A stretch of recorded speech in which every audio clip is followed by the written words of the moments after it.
like to think about food in the same way you would think about fuel that you would put in your car. So a car is a useful comparison when we're thinking about health. And the reason is that we already know that if we want to get to where we want to go, we really need to take care of our car. If it's breaking down on us, we're not going to go where we want to go. And of course, I don't know how my car works entirely. I mean, I got a basic idea of how the engine works and all that, but they're so complex anymore, I can't even think about fixing it. So, but I don't need to really know how my car works in all those details, as long as I know how to take care of it, as long as I know how to fill it up with fuel when it needs it, as long as I know how to get maintenance when it needs it, change the tires, that kind of stuff. And as long as I know how to do that, everything is pretty good, and it works really well and gets me where I need to go. So, the things that we would normally do in our kind of maintenance of our car would be gas, oil changes, tune-ups, that sort of thing. Now, other ways to think about that would be to think about the fact that fuel is kind of crucial. Periodically need to do oil changes. Periodically we may need to do tune-ups. But we put fuel in much more frequently than that if we do any driving at all. And different engines need different fuel. So in the case of a car, of course, that means that there's things like engines that run on gasoline, engines that run on diesel fuel. There's even two-stroke engines that run on a mixture of oil and gasoline. And there's high-performance kinds of engines that run on racing fuel. And every one of those fuels is a perfectly good fuel if the engine is designed to run on it. And that's the key when it comes to foods. Because what you eat is the fuel that you put in your body. And without the right fuel, nothing else works right. So what does that mean? That means that the tune-ups won't hold.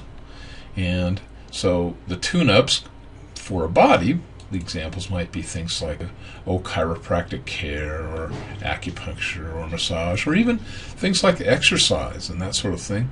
They aren't going to serve you as well if the right fuel isn't going into the tank. If you had a gasoline car and you stuck half diesel fuel and half gasoline into the tank, if it would run at all, it wouldn't run very well. And because of that, you wouldn't want to ever do that. It would just not work well for you. So your tune-ups won't hold if you don't have the right fuel in the tank.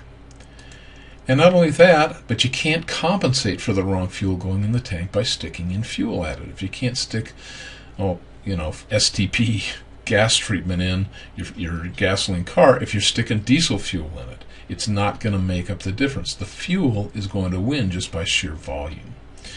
And so the fuel additives aren't going to work. And examples in health would be things like vitamins. They're not going to work as well if the food is wrong. Herbs and herbal formulas, they're not going to work as well if the food is wrong. And even something as powerful as a high-powered drug is not going to work as well if the right fuel isn't going into the body. And that's unfortunate because we all want the magic pill to just fix it, but it's not going to work that way. And even something radical like rebuilding the engine is not going to fix it, because as soon as you start driving with a new engine and you're still putting the wrong fuel in, guess what? It's going to go bad again. So even something radical in terms of health like surgery or organ transplants or that sort of thing, well, it might fix the problem temporarily if you, say, had something like a cancer or something like that and they cut out the tumor. But if you haven't corrected the situation that created the tumor in the first place, then you really haven't fixed the problem. Okay? So without the right fuel, nothing else is going to work correctly, certainly over time. And that goes back to the idea of chronic illnesses and how they affect us. And those come on slowly over time, as you recall. And because of that, it's really important to make sure that you are putting the right fuel in your body. Now, the hard part of that is that every single person is unique. Everyone is different, and there isn't a one right way to eat. Each person has to find their own unique individual mix to make sure that they are getting the right fuel.